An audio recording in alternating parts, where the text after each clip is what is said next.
সামর্থ্য থাকলে কখনোই গ্রামে থাকা উচিত নয়। গ্রামে ১০০ বিঘা জমির মালিক হওয়ার চাইতে শহরে এক টুকরো ভাড়া বাসায় থাকা অনেক ভালো, অনেক আরামদায়ক, অনেক সম্মানের।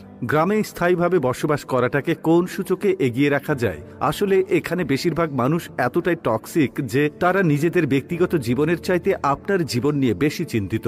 আপনার চুল বড় কেন, অনার্সে পড়া সত্ত্বেও মেয়ের বিয়ে দেয় না কেন, ২৫ বছর বয়সে আপনি বেকার কেন, আপনার কোনো ব্যাচমেট বা আপনার সমবয়সী কেউ যদি বিদেশে গিয়ে লাখ লাখ টাকা কামায় তাহলে আপনি এখনো পড়াশোনা করছেন কেন, এসব আজগুবি বিষয় নিয়ে তাদের অনেক টেনশন। গ্রামের সব থেকে বোকা মানুষটাও শহরের মানুষকে এক হাটে ৩ বার বিক্রি করতে পারবে। সামান্য জমি জমা নিয়ে যে কূটনৈতিক খেলা চলে গ্রামের মুরব্বীদের মাথায়, তা আন্তর্জাতিক কূটনীতিকদের মাথায়ও খেলবে না। আপনি পুকুরে যত্ন সহকারে মাছ চাষ করবেন, একদিন ঘুম থেকে উঠে দেখবেন সব মাছ মরে ভেসে আছে। আপনি কিছু নতুন ফুল ফলের গাছ রোপণ করবেন, সকালে দেখবেন গাছের গোড়া থেকে ভেঙে রাখা হয়েছে। এমনকি আপনার বোনের কিংবা মেয়ের বিয়ে ঠিক করবেন, সহজ সরল কেউ একজন নিজে সিএনজি ভাড়া করে যে বরপক্ষের কাছে দুর্নাম করে বিয়ে ভেঙে দেবে। মাঝে মধ্যে তারা এমন কিছু বিষয় নিয়েও চিন্তিত হয় যেসব বিষয় নিয়ে আপনার ফ্যামিলি মাথায় ঘামায় না। গ্রামের টক্সিসিটির আরো একটি বিরাট পার্ট হচ্ছে ঝগড়া। আপনি এমন কোনো বাড়ি খুঁজে পাবেন না যেখানে জায়গা জমি নিয়ে বিবাদ বা বিরোধ নেই। প্রত্যক্ষ এবং পরোক্ষভাবে এই ফ্যামিলি সেই ফ্যামিলি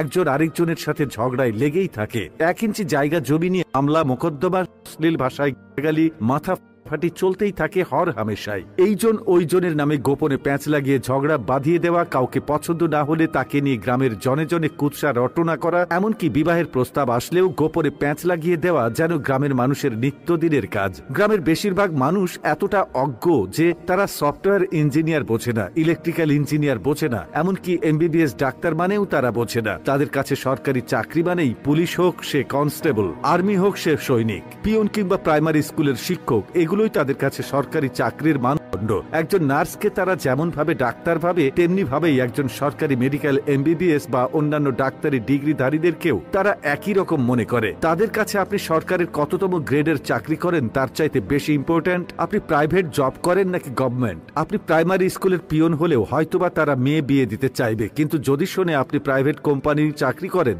সে চাকরি যতই ভালো হোক তারা আমতা আমতা করবেই। তাদের কাছে আপনার উচ্চশিক্ষা গ্রহণের চাইতে আপনার যে বন্ধু এসএসসি পরীক্ষার পরে সৈনিক, কনস্টেবল কিংবা বিদেশের লেবারে কাজ করতে গিয়েছে তাদের দাম অনেক বেশি। আর টক্সিসিটির সবচেয়ে বিরক্তিকর আরেকটা পার্ট হচ্ছে গ্রামের চায়ের দোকানগুলো। প্রতিটি চায়ের দোকানে চায়ের কাপের চুমুকেই উঠে